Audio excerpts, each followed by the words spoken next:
अस्सलाम वालेकुम, मेरा नाम डॉक्टर शफीक चीमा है। मैं diplomat American board of internal medicine और नेफ्रोलॉजी हूँ। आज हम बात करेंगे सोडियम बाइकार्बोनेट के बारे में, जो मीठा सोडा है, बेकिंग सोडा है। इसका किडनी डिजीज़ में क्या रोल है, क्या गुर्दों की बीमारी में मीठा सोडा लेने का या सोडियम बाइकार्बोनेट का या सोडा मिंट के नाम से जो एक टैबलेट है उसका कोई फ़ायदा है। तो इसमें सोडियम है और बाइकार्बोनेट है। तो सोडियम है जो नमक है, जो सोडियम क्लोराइड में भी है, इससे सोडियम बढ़ता है, ब्लड प्रेशर बढ़ सकता है, सोज बढ़ सकती है। बाइकार्बोनेट वो है जो आपके जिस्म में बाइकार्बोनेट बढ़ाता है। ये एक एल्कली के तौर पे एक्ट करता है। जैसे जब आप नमक या सोडियम क्लोराइड लेते हैं तो सोडियम भी जाता है, क्लोराइड भी जाता है। तो ये भी एक तरह से सॉल्ट है जो आपका बाइकार्बोनेट जिस्म में बढ़ाएगा।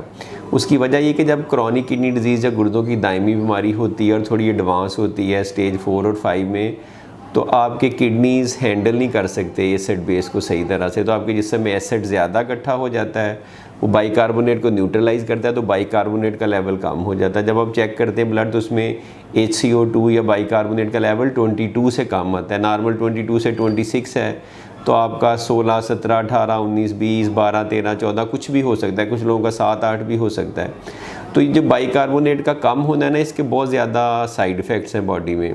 जितना ज़्यादा एसिड होगा, अगर सीवियर एसिडोसिस होगा तो आपका सांस उखड़ सकता है, आपको सांस का मसला हो सकता है। गुर्दे वाले मरीज़ों में खून की कमी की वजह से पानी इकट्ठा होने से भी सांस उखड़ता है। लेकिन कभी कभार एसिड ज़्यादा होने से या बाइकार्बोनेट कम होने से भी आपका रेस्पिरेटरी सेंटर स्टिमुलेट होता है, तो आप इस तरह से ब्रीथ करते हैं, आपका सांस उखड़ सकता है।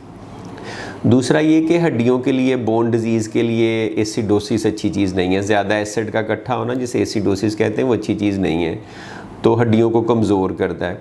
तीसरा इसका नुकसान ये है कि ये जो गुर्दों की बीमारी की प्रोग्रेशन है, जो बढ़ने की रफ्तार है, उसको भी बढ़ाता है। तो studies have shown, randomise control trial, अच्छी रिसर्च ने ये शो किया है कि स्टेज 3, 4 और 5 में अगर आप बाइकार्बोनेट दे के बाइकार्बोनेट का लेवल नॉर्मल रखते हैं तो आपकी क्रॉनिक किडनी डिजीज़ या गुर्दों की दायमी बीमारी की बढ़ने की रफ्तार कम हो जाती है। तो क्रॉनिक किडनी डिजीज़ की प्रोग्रेशन को कम करता है। जैसे हम कुछ मेडिसिन दे के या प्रोटीन कम करके कोशिश करते हैं, इसी तरह से ये मेडिसिन भी उसको कम कर सकती है, प्रोग्रेशन को, बढ़ने की रफ्तार को। तो गुर्दों की हिफाजत में भी इसका रोल है। तो इसलिए ये एक बड़ी अहम मेडिसिन है। पाकिस्तान में सिर्फ चूँकि एक ही नाम से मिलती है, सोडा मिंट के नाम से, तो हम वो देते हैं, लेकिन एक्चुअली ये सोडियम बाइकार्बोनेट होता है। अब ये आप डॉक्टर के मशवरे के बगैर नहीं ले सकते, क्योंकि इसके नुकसानात भी हैं। तो जिनमें हम देते हैं उसमें इसका फ़ायदा ज़्यादा होता है, नुकसान में सोडियम साथ जाता है। वाटर रिटेंशन हो सकती है, ब्लड प्रेशर ऊपर जा सकता है, blood pressure difficult to control हो सकता है, तो ये उसका साइड इफ़ेक्ट है। इसका हार्ट पे फिर इनडायरेक्टली असर हो सकता है। Left ventricular hypertrophy, cardiovascular disease का रिस्क थोड़ा सा बढ़ सकता है। दूसरा ये कि अगर आपको ज़रूरत नहीं है, आपका बाइकार्बोनेट ठीक है, आपने ऐसे ही ले लिया है, तो उसमें बाइकार्बोनेट का लेवल बहुत ज़्यादा भी जिस्म में हो सकता है। आप एल्कलोसिस में जा सकते हैं, जिसका फिर एंड रिज़ल्ट ये हो सकता है कि आपकी ब्रीदिंग स्लो हो सकती है। तो इसको आप ऐसे ही नहीं ले सकते, अपनी मर्ज़ी से नहीं ले सकते। डॉक्टर आपके टेस्ट करवाएगा, उसमें देखेगा अगर आपका बाइकार्बोनेट का लेवल कम है तो फिर वो आपको देगा। साथ ही साथ उसको आपके डायूरेटिक या ब्लड प्रेशर की मेडिसिन एडजस्ट करने की ज़रूरत हो सकती है। फिर वो इसका लेवल मॉनिटर करता है, फिर इसकी डोज़ कम या ज़्यादा करता है।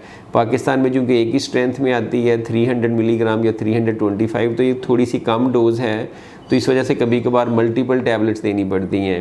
1, 2, 3, 4, 5 या 6 तक गोलियां भी 3 दफ़ा दिन में देनी पड़ती हैं, क्योंकि नॉर्मली डेली जितना हम एसिड वाली डाइट लेते हैं उसके रिज़ल्ट में एसिड जो बनता है उसको न्यूट्रलाइज़ करने के लिए चाहिए होता है। तो डेली जो हमारा टोटल 80 किलो का अगर बनता है तो उसका 80 मिलीमोल एसिड लोड है, जो कि तकरीबन आप समझें कि ये 20 से 30 गोलियों अगर आप लें तो उनके बराबर इसमें बाइकार्बोनेट होगा जो इस एसिड को न्यूट्रलाइज करेगा। तो ये बड़ा छोटी छोटी माइनर डिटेल्स होती हैं जो डॉक्टर या नेफ्रोलॉजिस्ट देख रहा होता है, और वो उस लिहाज से चीज़ें आपकी एडजस्ट कर रहा होता है। इस तरह नहीं है कि हर बंदा जिसको किडनी डिजीज़ हुई है वो ले ले। कुछ लोगों में ज़रूरत नहीं होती, कुछ में नुकसान हो सकता है। तो मुझे था कि एक कॉमन टैबलेट हम यूज़ करते हैं सोडा मिंट के नाम से, जिसमें सोडियम बाइकार्बोनेट होता है। एक्चुअली ये बेकिंग सोडा या मीठा सोडा, लेकिन आप अपनी मर्ज़ी से फिर भी नहीं ले सकते कि आप मीठा सोडा लेना शुरू कर दें। उसमें उसकी कितनी क्वांटिटी है, कितने मिलीग्राम है, कितनी डोज है, वो सारे कन्फ्यूजन अराइज हो सकते हैं। तो it has to be done under the supervision of a nephrologist. तो I hope you like this video, this was little bit different.